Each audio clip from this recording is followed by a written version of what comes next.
Балалар, математика пәнінен бүгінгі өтетін тақырыбымыз 104 пен 4-тің көбейтіндісі, 416 мен 4-тің бөліндісі түріндегі жазбаша көбейту мен және бөлуді бекітеміз.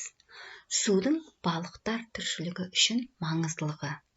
Сабақтың мақсаты: сен 3 таңбалы санды 1 таңбалы санға көбейту және бөлу алгоритмін қолданасың.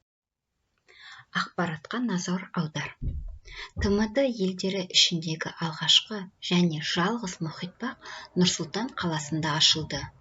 Бұл мұхиттан 3000 шақырымнан аса қашықтықта жатқан әлемдегі жалғыз океанариум. Мұхитбақтың сыйымдылығы 3 миллион литр.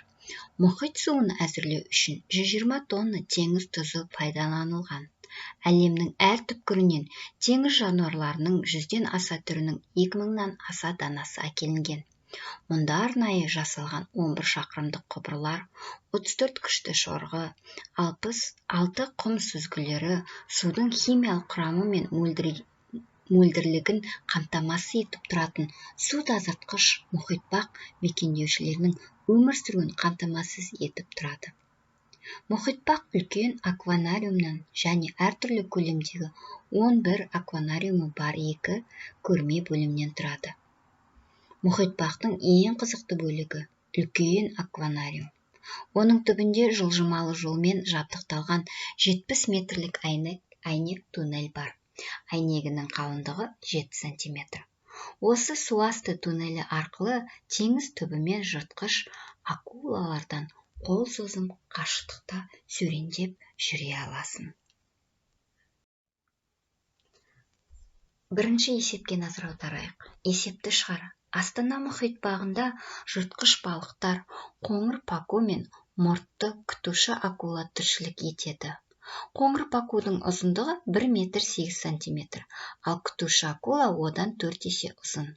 Күтуші акула қоңыр пакуден неше сантиметрге ұзын? Есеп не туралы, балалар? Есеп мұхитбағындағы жыртқыш балықтар туралы. Не белгілі есепте? Осы есептің қысқаша шартын жазайық. Не белгілі есепте? Дұрыс, қоңыр паку белгілі. Қоңыр паку қанша сантиметр? 1 метр 8 сантиметр. Ол 108 сантиметр болады ұзындығы. Не белгісіз? Күтуші акула белгісіз. Бірақ қоңыр пакуға қарағанда ол 4 есе ұзын. Ал нені табуымыз керек? Күтуші акула қоңыр пакуден неше сантиметр ұзын екенін табуымыз керек. Бұл есеп, балалар, неше амалмен шығарылады? 2 амалмен шығарылады, дұрыс айтасыңдар. Ең бірінші біз нені табамыз? Күтуші акуланы табамыз. Одан кейін барып, күтуші акула мен пакудың бір-бірінен қанша сантиметрге ұзын екенін табамыз. Бұл жерде дескриптор есептің шешуін жазасыңдар, және де есептің жауабын жазасыңдар. Келесі оқулықтың 18-ші бетіндегі номер 2-ші есепті баған түрінде есептеп жазамыз. Және де дұрыстығын тексереміз.